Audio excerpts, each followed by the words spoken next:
आज हम shrinkage limit के बारे में पढ़ेंगे ये नेक्स्ट लेक्चर में, और थोड़ा ये भी जानेंगे कि श्रिंकेज लिमिट का मतलब क्या है और इसको निकालने की ज़रूरत क्या पड़ी। श्रिंकेज लिमिट चूँकि हम लोग इसलिए पढ़ रहे हैं क्योंकि हम लोग को श्रिंकेज इंडेक्स पढ़ना है। श्रिंकेज इंडेक्स जो है ये रिप्रेजेंट करता है वॉल्यूमेट्रिक श्रिंकेज को, कि वॉल्यूम में कितना डिक्रीमेंट हुआ जो इनिशियल था उससे, और इनिशियल से फाइनल में कितना डिक्रीमेंट हुआ वॉल्यूम में।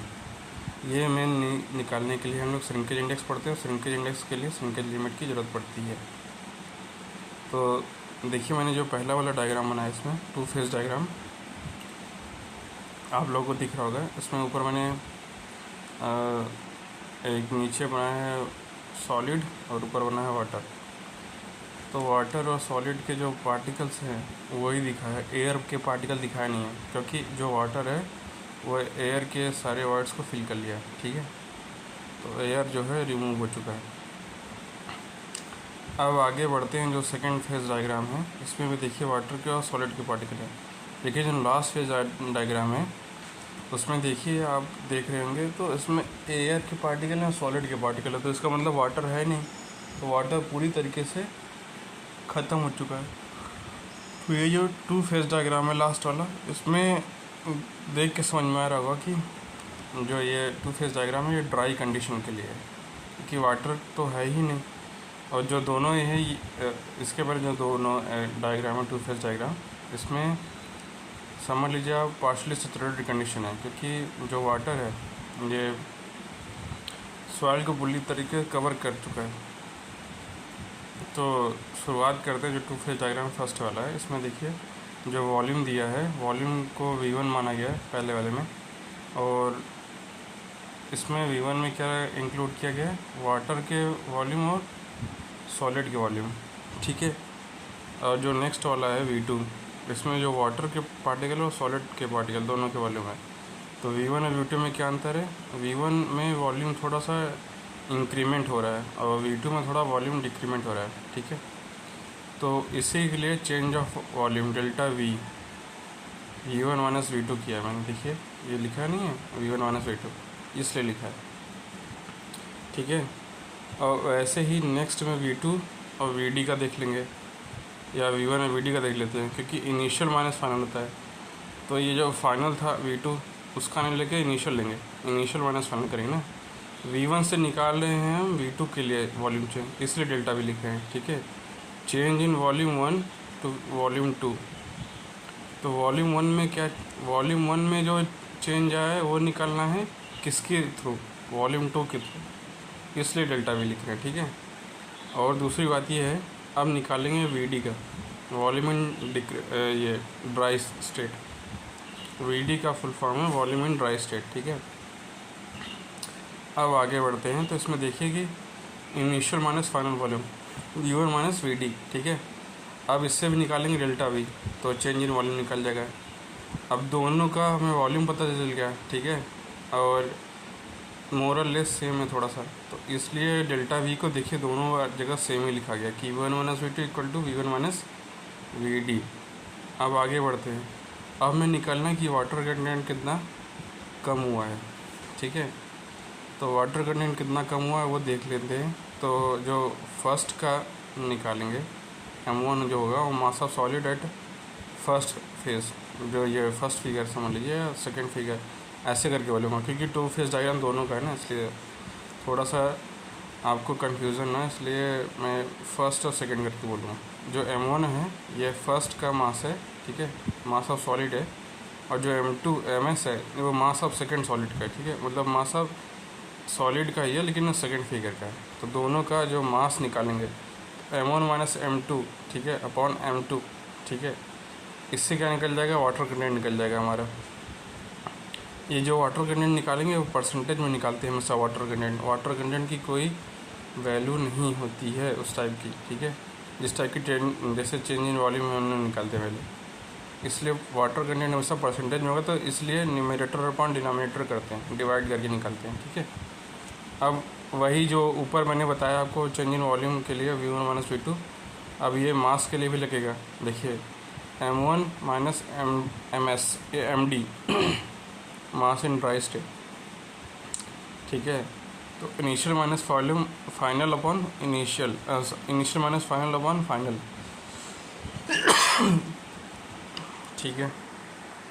हमें ये पता चल गया, वाटर कंटेंट पता चल गया और वॉल्यूम पता चल गया। अब हम इससे क्या निकालेंगे, इससे निकालने वाले हैं हम एम्पिरिकल फार्मूला, किसके लिए, श्रिंकेज लिमिट के लिए। तो आइए देखते हैं। मास ऑफ वाटर जो है मैंने बता दिया आपको ऊपर ही, तो इसमें यही लिखा है कि नीचे देखिए मास ऑफ वाटर इन फर्स्ट। तो फर्स्ट में क्या होगा कि अब निकालेंगे m1 माइनस ms, मतलब इन फर्स्ट फेज में minus second phase of mass of solid. तो loss of water first to second, वही चेंज इन वॉल्यूम वाली बात है, ठीक है। अब आगे बढ़ते हैं। Mass of water in second में वही पूरा कर दिया माइनस, दोनों देखिए माइनस कर दिए जाएंगे तो मास ऑफ वाटर निकल जाएगा। क्योंकि कैसे, अगर मैं मास को माइनस कर दूँ वॉल्यूम से, वॉल्यूम इनटू डेंसिटी दिया है तो क्या होता है, वॉल्यूम इनटू डेंसिटी मास होता है, ठीक है। तो वो भी मास ही लिखा है, ना कि उसको वॉल्यूम ना समझ लीजिएगा, ठीक है। तो दोनों मास ही लिखे हैं, बस उसको डेंसिटी उसमें वॉल्यूम इनटू डेंसिटी के फॉर्म में लिखा। और ये है जो मास m1 माइनस md है वो डायरेक्ट मास के फॉर्म में लिख दिया गया है। थोड़ा सा मैं लिख देता, नहीं तो आपको कन्फ्यूजन हो जाएगा।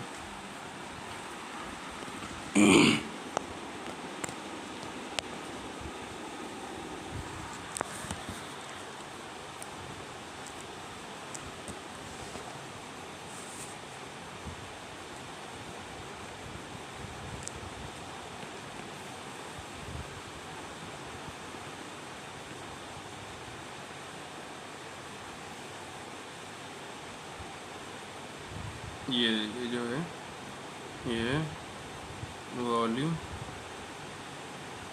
इनटू डेंसिटी,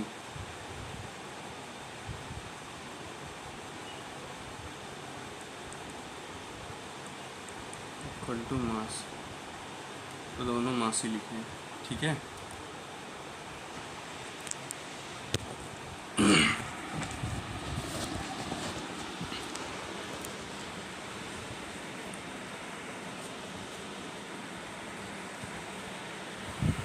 अब आगे बढ़ते हैं। तो जब वाटर कंटेंट इन सेकेंड निकालेंगे, ठीक है, मास निकाल लिया ऊपर मास ऑफ वाटर, और वाटर कंटेंट निकालने जा रहे हैं। तो मास of water upon mass of solid करके वाटर कंटेंट निकालेंगे, ठीक है।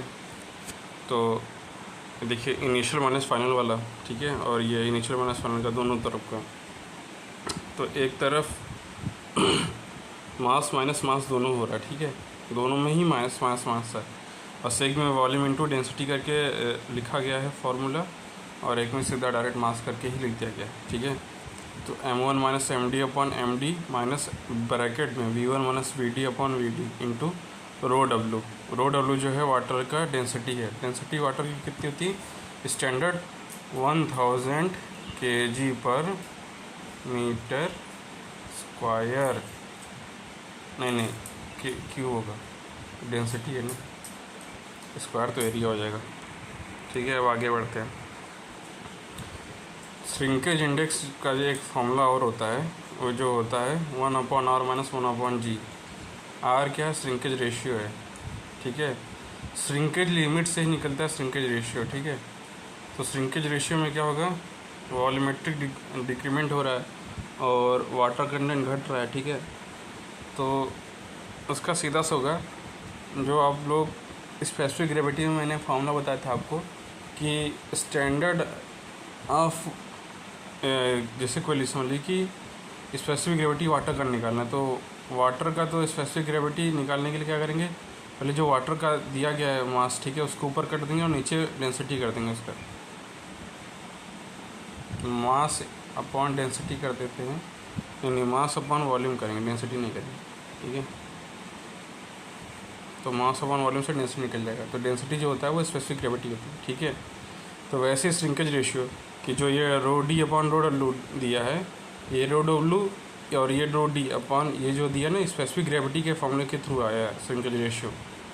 ये जो मान लीजिए स्पेसिफिक ग्रेविटी आप ड्राइंग निकालना हो तो आपको क्या करना है कि किसी की डेंसिटी ले लीजिएगा, ठीक है, डेंसिटी ले लीजिएगा जो दिया है, और नीचे स्टैंडर्ड वही रहता है, क्या कहते हैं, वाटर कंटेंट नहीं, वाटर की डेंसिटी ही स्टैंडर्ड रहता है। बाकी ऊपर आपके पास जो मटेरियल होगा उसकी डेंसिटी लेंगे, बाकी नीचे जो डिनोमिनेटर में रहेगा वो हमेशा ही वाटर रहता है स्टैंडर्ड। यही बताना चाहता था मैं आपको कि स्पेसिफिक ग्रेविटी के फॉर्मूले हम लोग ये देखें हैं कि जो वाटर की जो डेंसिटी होती है वो हमेशा डिनोमिनेटर में रहती है हर समय, क्योंकि स्टैंडर्ड माना जाता है, ठीक है। और जो ऊपर निकालना होता है उसकी डेंसिटी लेते हैं। तो ये श्रिंकेज रेशियो में देखिए, जो ऊपर निकालना है हमें क्या निकालना है, ड्राइंग श्रिंकेज निकालनी है। तो ड्राइंग के लिए क्या करेंगे, डेंसिटी भी ड्राई का ही कंडीशन पर लेंगे, ठीक है। और नीचे तो आपको स्टैंडर्ड बता ही दिया मैंने कि नीचे हमेशा वाटर को ही लेते हैं, कंटेंट नहीं। तो ये देखिए मैंने आपको बताया है, ये स्पेसिफिक ग्रेविटी और ये जो जी है वो स्पेसिफिक ग्रेविटी है, ये इसी से निकला है ऊपर वाला जो फॉर्मूला श्रिंकेज रेशियो, बिल्कुल सेम है, ठीक है। आगे बढ़ते हैं। श्रिंकेज रेशियो में थोड़ा सा एक नया टिप्स देखते हैं कि कर्व के थ्रू समझने की कोशिश करते हैं कि कैसे कर्व के थ्रू पता चलेगा कि हमें ये चीज़ें फॉर्मूला डिराइव क्या क्या है, ठीक है। तो एक तरफ वॉल्यूम ले लेते हैं, ठीक है, और एक तरफ वाटर कंटेंट ले लेते हैं। तो वाटर कंटेंट के दो कंडीशन ले लेते हैं, W2 और W1, ठीक है। और वॉल्यूम की भी दो कंडीशन लेते हैं, V2 और V1, ठीक है। तो ये देखिए जो अभी ग्राफ आप देख रहे हैं, ये असल में मैंने कंसिस्टेंसी लिमिट के थ्रू आपको बताया था जब कि जो V1 का एरिया है, V1 और W1 का जो एरिया है वो लिक्विड लिमिट था, ठीक है। उसके बाद जो V2 और W2 का जो एरिया था, ठीक है, वो था क्या वो था प्लास्टिक लिमिट। उसके बाद जो VD और VS का जो एरिया है वो श्रिंकेज लिमिट का था। तो ये उसी ग्राफ को लेकर निकाला जा रहा है, ठीक है। एक तरफ वॉल्यूम रख दिया गया और एक तरफ वाटर कंटेंट रख दिया गया, तो बिल्कुल सेम ग्राफ है, इसमें ज़रा सा भी अंतर नहीं है, ठीक है। इसीलिए इस ग्राफ को उस तरीके से बनाया गया है।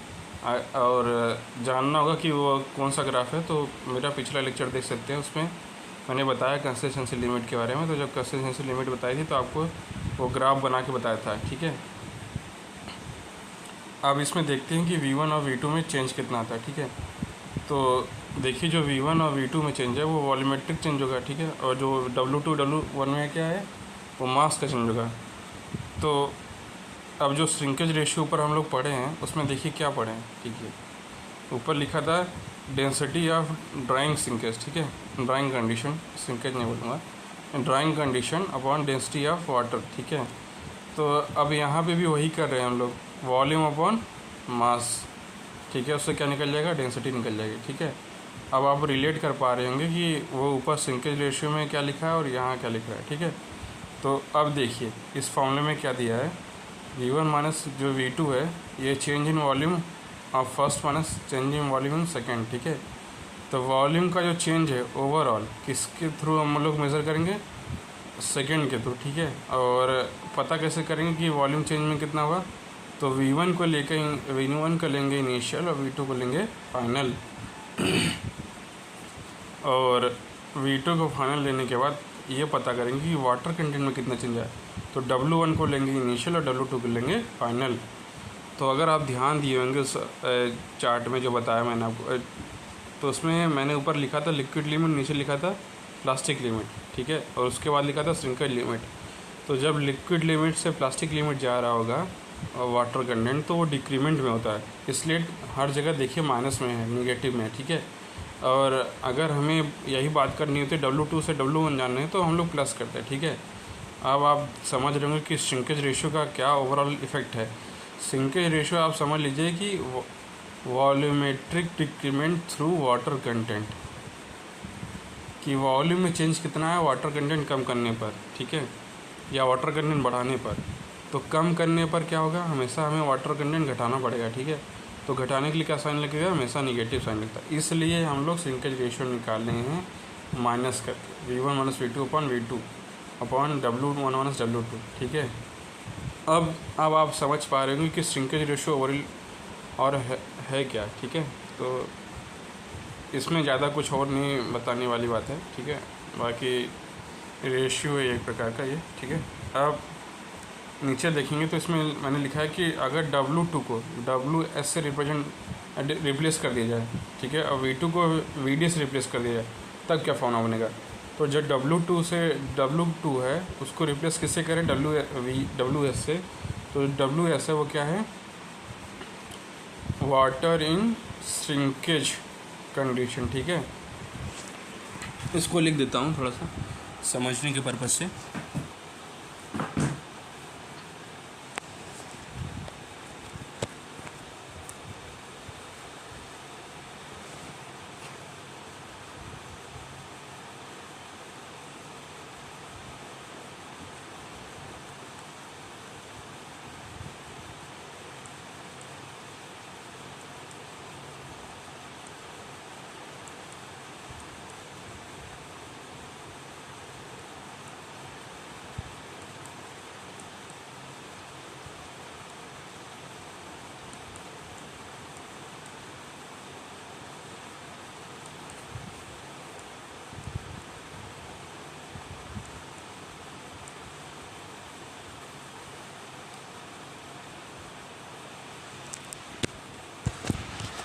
अब आप समझ पा रहे होंगे अच्छे से कि इसका ओवरऑल मतलब क्या है, ठीक है। तो आपको पकड़ में आ रहा होगा कि ये WS क्या है और VD क्या है, ठीक है। तो ओवरऑल आप समझ चुके हैं कि इसमें क्या चीज़ें मैंने रिप्लेस किया, क्या चीज़ें चेंज की है, ठीक है। चेंज ओवरऑल मैंने कुछ किया नहीं है, बस रिप्लेसमेंट की है कि अगर वाटर कंटेंट जो सेकेंड में है उसको बदल दिया वाटर कंटेंट को श्रिंकेज कंडीशन पे, कि मतलब बिल्कुल ड्राई स्टेट में आ गया और वाटर कंटेंट हो गया है बहुत लो का मीन्स अगर आप समझना चाहे तो BMC में समझ सकते हैं अच्छे से इसको। जो हम लोग सीमेंट वाटर रेशियो पढ़ते हैं वो 0.54 होता है। अगर 0.54 से रेशियो कम हो जाए तो उससे क्या होगा कि जो स्ट्रक्चर है वो कोलैप्स कर जाएगा, उतना स्ट्रेंथ रहेगा नहीं स्ट्रक्चर में।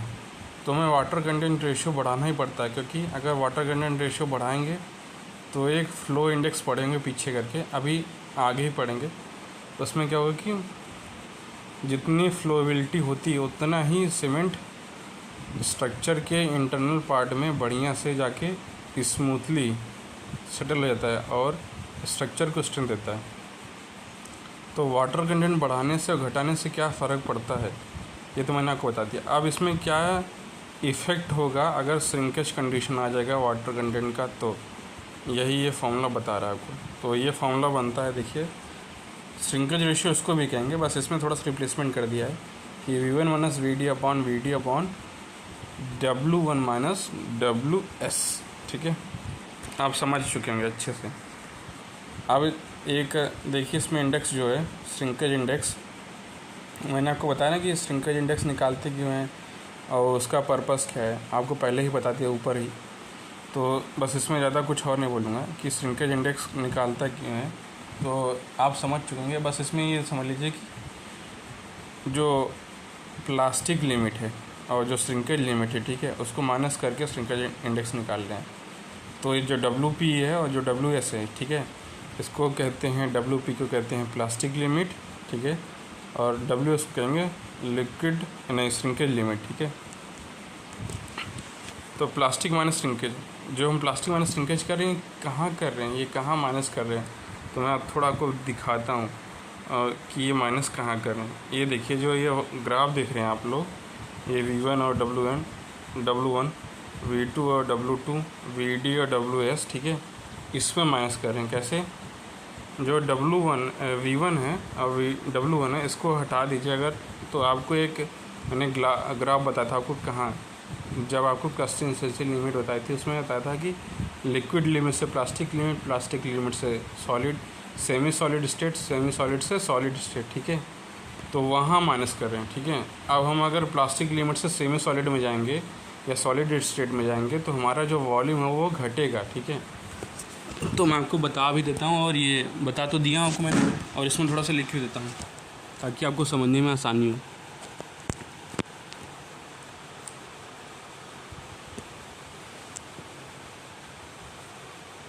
अब इसका थोड़ा सा मैं श्रिंकेज इंडेक्स का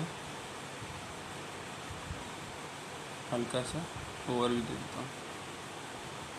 ये ग्राफ था जो हम लोग पढ़े थे, ठीक है।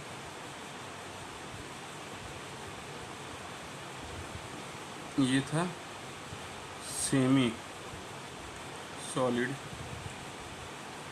और ये था सॉलिड, ठीक है।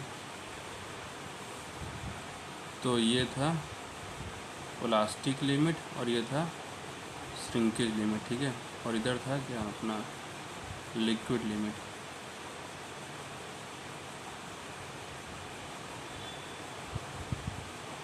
ठीक है,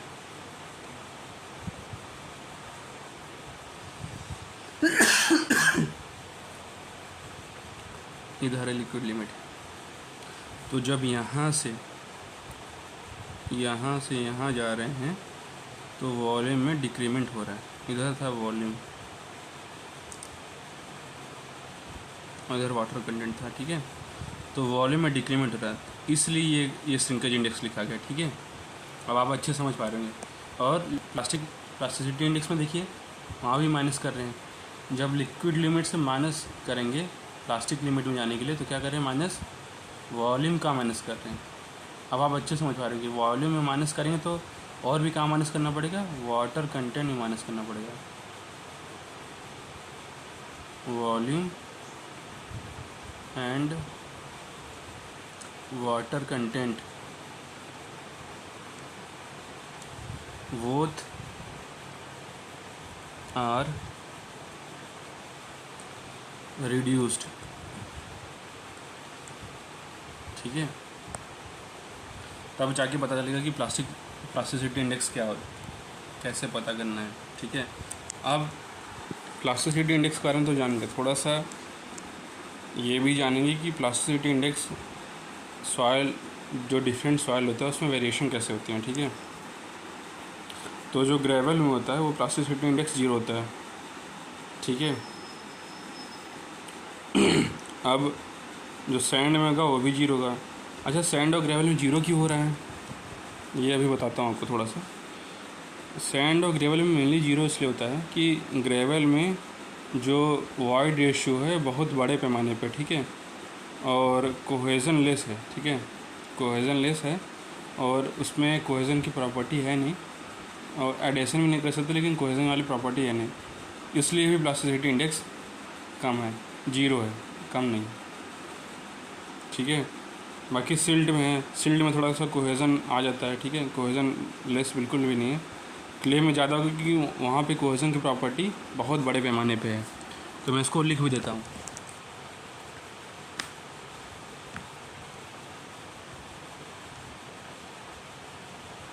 जो gravel and sand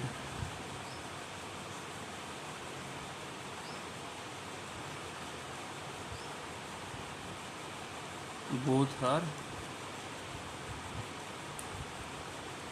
cohesion less, ठीक है। but clay have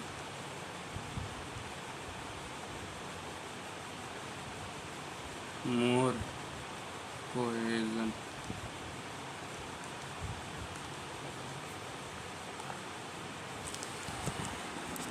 ठीक है। आप समझ में आ रहा होगा कि क्यों 0 क्यों है, ठीक है। और जो प्लास्टिसिटी इंडेक्स निकालते हैं उसमें पता क्या करना है, हमें वाटर कंटेंट कम कर रहे हैं, ठीक है, और स्ट्रेंथ पता कर रहे हैं। तो अब ये बढ़ते हैं आगे और एक पॉइंट ये भी देख लीजिएगा कि higher is the IP, higher is the plasticity index. बिल्कुल सही बात है भाई। ब्लैक सॉइल की जो क्ले में जो ब्लैक सॉइल है इसकी प्लास्टिसिटी इंडेक्स ज़्यादा तो इसका आईपी भी ज़्यादा है।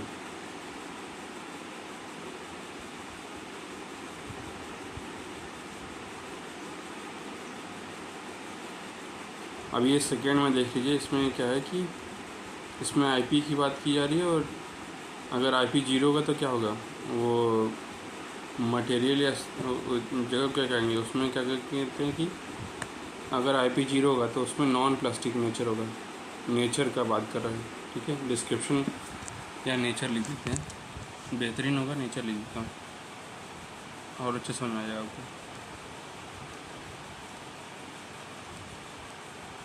नेचर ऑफ सॉइल,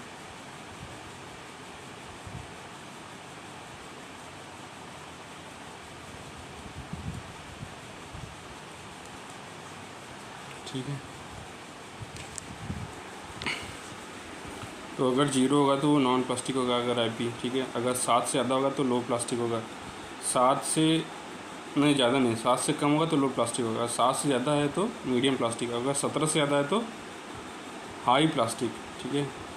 अब अगर देखते हैं, इसमें पॉइंट लिखा है मैंने कि अगर if the plastic is the property of by virtue of which soil deform without cracking, fracture and rupturing, it depend upon clay mineral and absorb water on the soil मास। समझिए आप, क्ले मिनरल जो है उसमें थोड़ा सा cohesion nature होता है, और जो ये जो पानी है इसमें भी कोहेजन नेचर होता है। तो इस वजह से उसका जो वैल्यू होगा, जो सॉइल की वैल्यू होगी, बहुत ज़्यादा हो जाएगी। तो अगर क्ले की प्रॉपर्टी होगी और थोड़ा सा उसमें वाटर कंटेंट ज़्यादा होगा, वाटर कंटेंट होगा, तो प्लास्टिक नेचर बहुत ज़्यादा होगा, बड़े पैमाने पर होगा। अब सेकेंड पॉइंट में मैंने क्या लिखा है कि if high plastic soil like clay is mix with low plastic soil, so it like it है, ठीक है, ये इट है, उनको ये ना इधर है इट, ये पूरा इट ना होके ये मैं लिख देता हूँ उसको सॉयल, इट सही नहीं रहेगा, ठीक है। ये soil like silt and sand, then plastic index of mixture will be reduce, ठीक है। अपने आप ही रिड्यूस है, क्योंकि सिल्ट में थोड़ा सा प्लास्टिक नेचर होता है, लेकिन सैंड में तो बिल्कुल भी नहीं होता, ठीक है। तो उसके लिए नया फॉर्मूला है IP मिक्स करके, ठीक है। इसमें क्या कि IP मिक्स जो है ये प्लास्टिसिटी जो है इंडेक्स है, ठीक है। ये जो प्लास्टिक इंडेक्स है IP, पहले का होगा, मान लीजिए कि मैं तो लिखता हूँ, आपको अच्छे से समझ आ जाएगा। IP जो 1 है उसको मान लेते हैं सिल्ट, और जो IP 2 है उसको मान लेते हैं सैंड, ठीक है। X1 जो है, X1 एंड X2 जो है इसको मान लेते हैं मिक्सचर।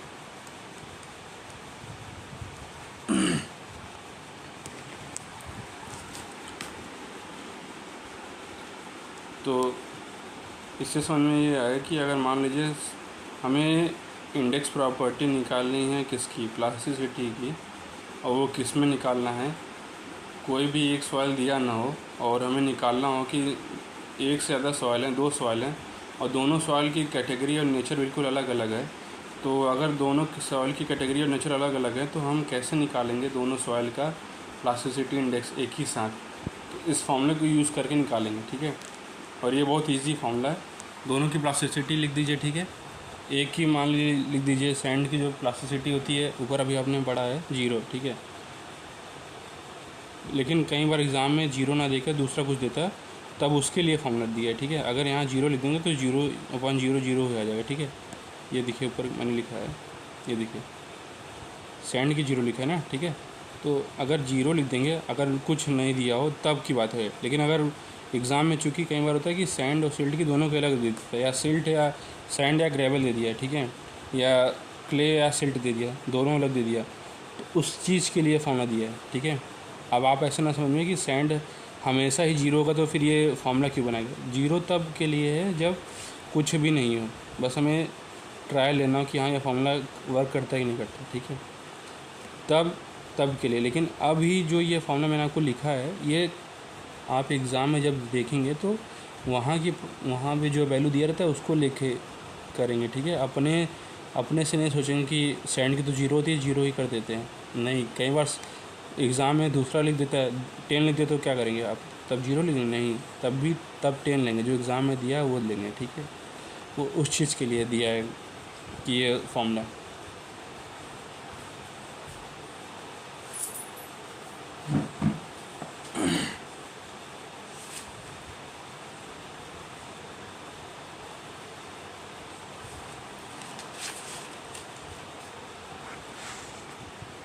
आपको थोड़ा सा बता देता हूँ इसमें कंसिस्टेंसी इंडेक्स के बारे में। एक लाइन देता हूँ, ठीक है। कंसिस्टेंसी लिमिट बताई थी आपको। अब मैं कंसिस्टेंसी इंडेक्स में ज़्यादा कुछ नहीं बोलूँगा, बस इतना ही बताऊँगा आपको कि ये फॉर्मूला इसका फॉर्मूला बनता कैसे है, ठीक है। Liquid limit minus natural water content upon liquid limit minus plastic limit, ठीक है। ये WL जो है ये है लिक्विड लिमिट है, और WP जो है वो प्लास्टिक लिमिट है, ठीक है।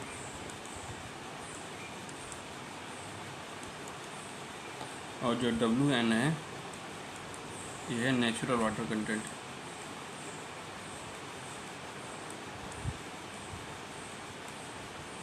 ठीक है। मैंने आपको जो पिछली बार बताया था कि कंसिस्टेंसी लिमिट में कि इसको निकालते क्यों है, कंसिस्टेंसी पता कैसे करते हैं, पूरा वही है, बस ये फॉर्मूला अलग है। इसमें कंसिस्टेंसी इंडेक्स में फॉर्मूला थोड़ा सा इसमें अलग है कि liquid limit minus natural water content. तो हम लोग क्या कर रहे हैं कि जो ग्राफ हम लोग पढ़े थे उसमें ग्राफ में कहीं भी नेचुरल वाटर कंटेंट की बात नहीं की गई, ठीक है। बात बस कितने की गई है कि लिक्विड लिमिट की बात की गई, ठीक है। तो हम लोग नेचुरल वाटर कंटेंट अपने से ले रहे हैं, ये बाहर से ले रहे हैं, ठीक है। ग्राफ में नहीं दिया है, ग्राफ में खाली नीचे ला दिया है WL माइनस WP, ठीक है। तो वो तो मैंने बता दिया कि प्लास्टिसिटी इंडेक्स है, अभी बताया नहीं है, अभी आपको बता देता हूँ कि ऊपर बता दिया, देखता हूँ। हाँ बता दिया, देखिए WL माइनस WP जो प्लास्टिसिटी इंडेक्स है, ठीक है। तो बता दिया है मैंने आपको ऊपर। अभी नेचुरल वाटर कंटेंट ले रहे हैं क्योंकि हमें जो कंसिस्टेंसी निकालनी है वो हमेशा वाटर में रहेगा, और अगर वाटर ज़्यादा डिक्रीमेंट करेंगे तो किससे करेंगे, बहुत ज़्यादा वाले से करेंगे, तब कम वाले से करेंगे। लिक्विड लिमिट में जो वाटर कंटेंट है वो एट मैक्स नहीं है, वो एक बस स्टेज पर है, या मान लीजिए सैचुरेटेड कंडीशन पे, सबमर्ज कंडीशन में नहीं है। तो सबमर्ज कंडीशन में माइनस करेंगे, ठीक है। तो सबमर्ज कंडीशन समझ लीजिए कि वाटर कंटेंट जो पूरा फुल्ली सैचुरेटेड या पार्शली सैचुरेटेड है उससे माइनस करके कंसिस्टेंसी लिमिट निकालते हैं, ठीक है। अभी एक फॉर्मूला और है, इसमें फॉर्मूला नहीं है, एक बस छोटा सा ये बात है समझने लायक कि हम लोग समझ सकते हैं आपस में। इसमें यह है कि अगर कंसिस्टेंसी इंडेक्स को जोड़ दें किसके साथ, लिक्विड लिमिट के साथ, लिक्विडिटी इंडेक्स के साथ, तो 1 आता है। पूछे कैसे, देखिए लिक्विड लिमिट लिक्विडिटी इंडेक्स जो है ये कंसिस्टेंसी इंडेक्स है, ये WL माइनस WN है, ठीक है, अपॉन IP, ठीक है, प्लस, और जो ये लिक्विडिटी इंडेक्स है ये है, इसका फॉर्मूला मैंने अभी लिखा नहीं था, या अभी लिख दे रहा हूँ, ये देखिए WL माइनस WP, ठीक है, ये natural water content minus liquid ये प्लास्टिक लिमिट अपॉन IP। तो ऊपर क्या हो जाएगा, WL माइनस WP बचेगा, अपॉन नीचे भी IP। तो ये दोनों IP के IP हैं, ये कट के क्या हो जाएंगे 1, ठीक है, इसलिए दिया है आपको।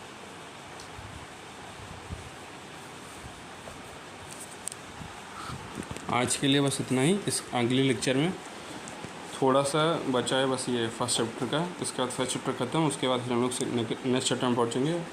नेक्स्ट चैप्टर थोड़ा छोटा है, बहुत जल्दी हो जाएगा ख़त्म।